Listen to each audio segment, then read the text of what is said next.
Navoiyda ekologiya juda buzuq.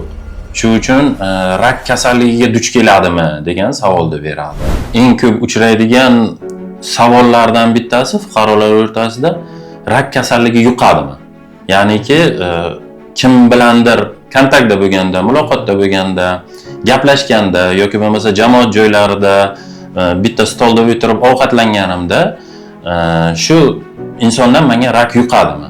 Yoki bo'lmasa bitta xonadonda yashaganda ayollar, erkaklar o'rtasida shu muloqotda bo'lib qolsam agar shu narsa menga ham kelib o'tadimi degan xato tushunchalar bo'ladi.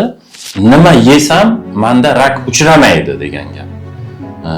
Onkologiyani teoriyalaridan birida bu kanserogen moddalarning rakka olib kelish xususiyatlari haqida tushuntirilgan. Bunda tamakida kanserogen moddalar bo'ladi, ichimliklarda, spirtli ichimliklarda kanserogen moddalar bo'ladi.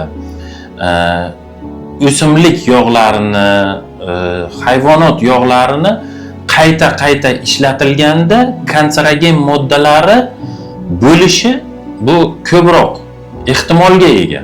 Lekin bu degani 100% shu insonda rak uchraydi degani emas.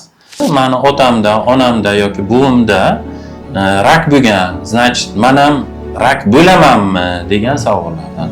Yanaki qaytamiz, nasldan naslga 100% onkologiya rak o'tadi degan bu xato fikr, mulohazalar. Ko'pchilik Navoiyda ekologiya juda buzuq. Shu uchun rak kasalligiga duch keladimi degan savolni beradi.